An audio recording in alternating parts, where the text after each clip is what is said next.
दोस्तों नमस्कार। आज की कहानी है कलयुगी बेटों ने किया माँ का बंटवारा। आशा करता हूँ आप सभी कुशल मंगल होंगे।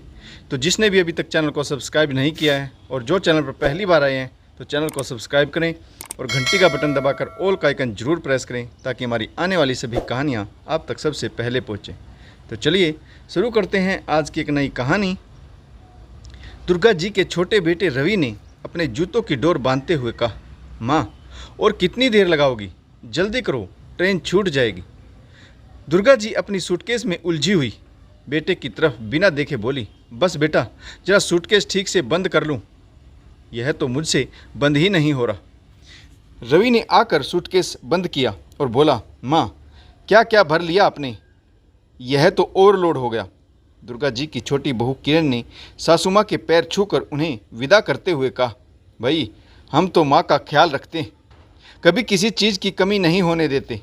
अब देखो माँ जी जेठ जी के घर से आई थी तो इनके पास पहनने के लिए ढंग की 2 साड़ियाँ भी नहीं थी और मैंने इनके लिए इतनी शॉपिंग की कि सूटकेस भी बंद नहीं हो रहा। माँ को पहनने के लिए मैंने 3-4 महंगी महंगी सूती साड़ियाँ दिलवाई। दुर्गा जी चुपचाप सुनती रही।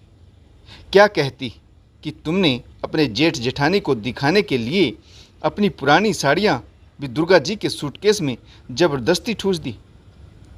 दुर्गा जी को ट्रेन में बिठाकर रवि ने कहा, माँ अपनी मेडिकल रिपोर्ट भैया को दिखा देना। दुर्गा जी ने सहमति में सिर हिला दिया और ट्रेन में चढ़ पड़ी। दुर्गा जी के 3 बच्चे, एक बेटी और 2 बेटे। बेटी सबसे बड़ी थी जिसकी शादी हो चुकी थी और वह अपने ससुराल में बहुत खुश है। पति के देहांत के बाद दुर्गा जी बारी बारी से अपने बेटों के घर रहने जाती।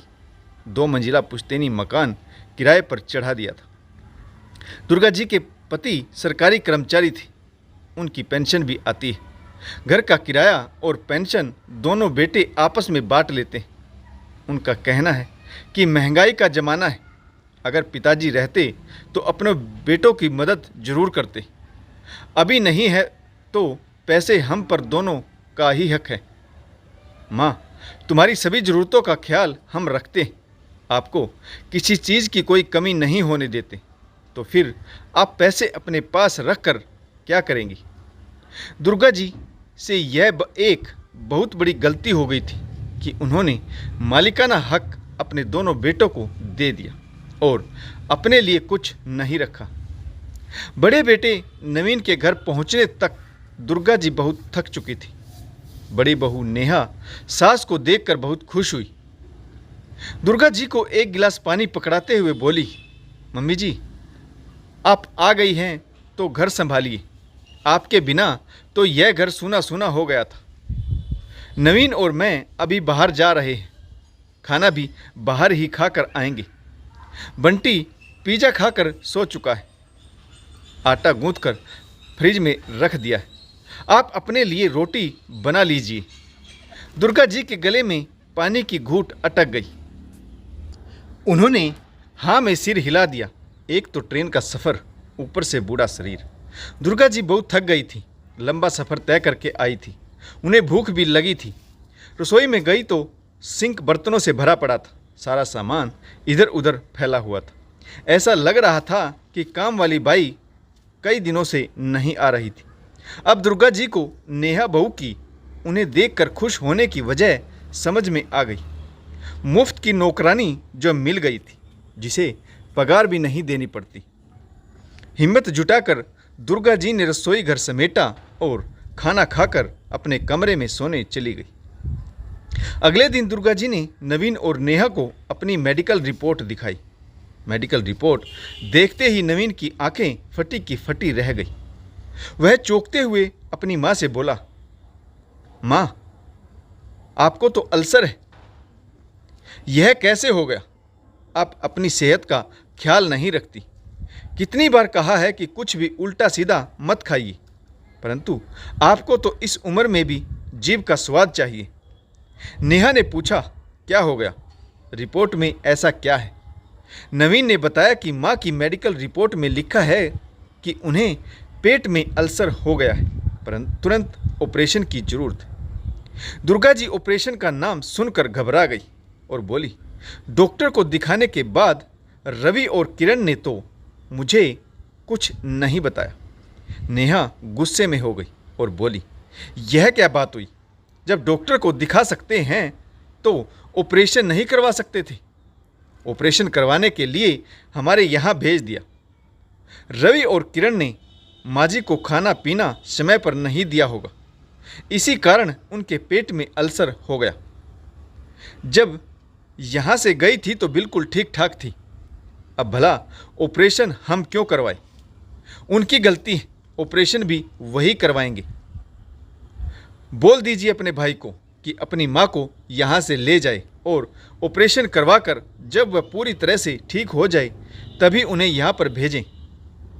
नवीन गुस्से में था, बोला, मैं अभी बात करता हूँ।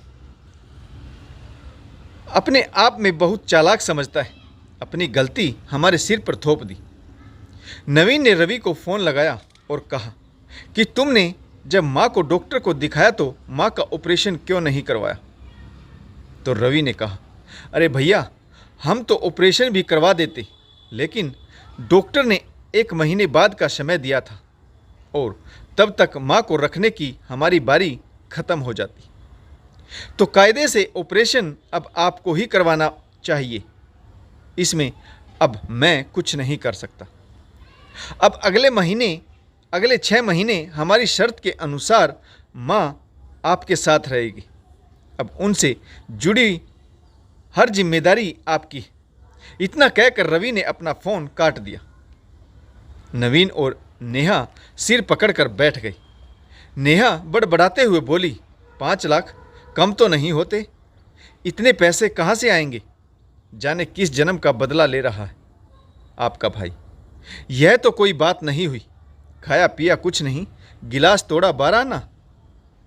यह तो सरासर अन्याय है। हम भला इतना पैसा कहाँ से लाएंगे? दुर्गा जी बहू बेटों की बात सुनकर स्तब्ध सी रह गई, अपने कमरे में चली गई। रात को बेटी कीर्ति का फोन आया तो दुर्गा जी से रहा नहीं गया और फपक कर रो पड़ी।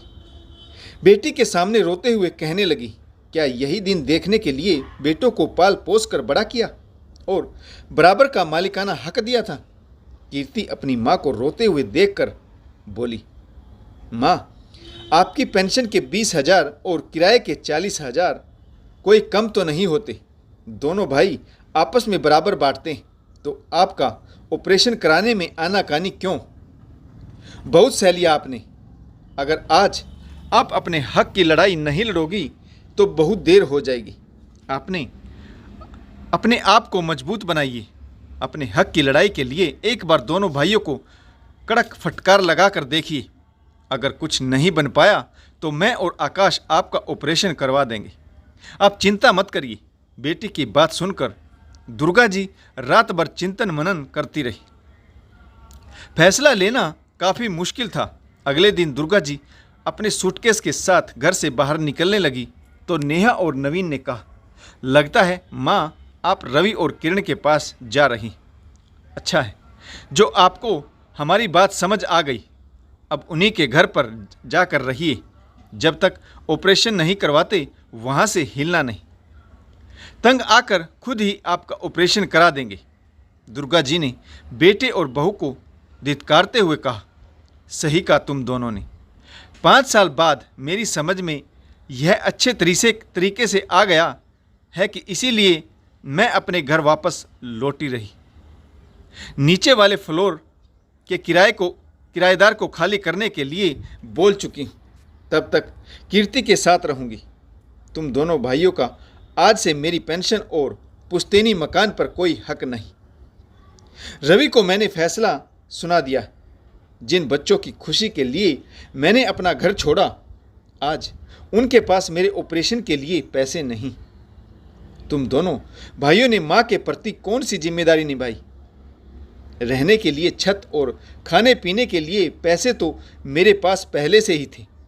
जो तुम मुझे दे रहे हो वह तुम्हारे नहीं, मेरे पैसे। अगर मैं लेने पर आऊं तो पिछले 5 सालों में मुझ पर तुमने जो खर्च किया और किराए और पेंशन से जो पैसे आए उनका हिसाब मांग सकती। याद रखना, तुम हमेशा से ही मेरे कर्जदार थे और हमेशा ही कर्जदार ही रहोगे। माँ का कर्ज कभी नहीं उतार पाओगे, चाहे वह धन संपत्ति का हो या फिर दूध का कर्ज। दुर्गा जी की बातें सुनकर नवीन और नेहा बहुत हैरान रह गई। हमेशा गुमसुम और चुपचाप रहने वाली दुर्गा जी का यह रूप उन्होंने पहली बार देखा था। कर्कश बहू ने सोने के अंडे देने वाली मुर्गी हाथ से निकलती देख जुबान में मिठास घोलते हुए कहा, लेकिन माँ, आप वहाँ अकेली कैसे रहेंगी? दुर्गा जी ने अपना सूटकेस उठाते हुए कहा, उसकी चिंता तुम मत करो बहू। तुमने मेरे साथ जो व्यवहार किया उसे कभी मत भूलना। याद रखना, तुम्हारा भी एक बेटा है। कभी ना कभी तो तुम्हें भी बुजुर्ग होना है और सास भी बनना है। नेहा की नज़रें शर्म से नीचे झुक गई, क्योंकि जैसे ही दुर्गा जी 6 महीने के लिए छोटे बेटे के घर जाती थी, नेहा घर में काम वाली बाई लगा देती थी। परंतु दुर्गा जी के आते ही काम वाली बाई की छुट्टी कर दी जाती थी। दुर्गा जी का ऑपरेशन सफल रहा। ऑपरेशन को 6 महीने बीत चुके थे। बेटी कीर्ति और दामाद ने उनका बहुत साथ दिया। दोनों बेटों को अपनी गलती का पछतावा था। उन्होंने अपनी माँ से इसके लिए माफ़ी भी मांगी थी, परंतु दुर्गा जी गलती दोबारा नहीं दोहराना चाहती थी। उन्होंने बेटों के साथ रहने से साफ मना कर दिया। पेंशन और मकान के ऊपरी हिस्से के किराए से 20,000 रुपये महीना आते, जिसमें से दुर्गा जी खुले हाथ से अपना घर खर्च भी निकालती हैं और सेविंग भी कर लेती। खुद को बिजी रखने के लिए उन्होंने एक सिलाई सेंटर खोल लिया, क्योंकि मकान का निचला हिस्सा भी काफ़ी बड़ा है। एक काम वाली लगा ली जो घर के काम के साथ साथ दुर्गा जी के लिए खाना भी बनाती थी और उनके कपड़े भी धोती थी। दुर्गा जी इतनी बूढ़ी नहीं हुई थी जितनी उनके बेटों ने अपने बर्ताव के चलते कर दी थी। उनकी उम्र तो अभी 55 साल ही है। ऑपरेशन के बाद वह पूर्णतः स्वस्थ है और अपनी इस जिंदगी में बहुत खुश भी है। दुर्गा जी को अफसोस है तो सिर्फ इसी बात का कि महज 50 साल की उम्र में उन्होंने बेटों को सारा मालिकाना हक देकर उनके साथ रहने का फैसला लिया, जबकि वह अपने काम स्वयं करने में अभी तक पूरी तरह से सक्षम थी। तो दोस्तों, जब तक अपने हाथ पैर चलते हैं तब तक बेटों और बहू से बेवजह की उम्मीद ना पालें। जब तक हो सकता है अपना काम स्वयं ही करें, अपने घर में रहें। जब हाथ पैर जवाब दे जाएं तब ही बहू बेटों पर डिपेंड बने, लेकिन बुढ़ापे के लिए सेविंग करना कभी ना भूलें। आशा करता हूँ आपको यह कहानी ज़रूर पसंद आई होगी। इस कहानी में आपको कौन सा किरदार अच्छा लगा कमेंट्स करके ज़रूर बताइएगा। और अभी तक जिसने भी चैनल को सब्सक्राइब नहीं किया है तो प्लीज़ चैनल को सब्सक्राइब ज़रूर करें और शेयर करें, ताकि हम आपके लिए नई नई कहानियाँ लेकर आते रहें। तो कहानी पढ़ने के लिए आप सभी का बहुत बहुत धन्यवाद। जय हिंद, वंदे मातरम, भारत माता की जय। जय जवान और जय किसान।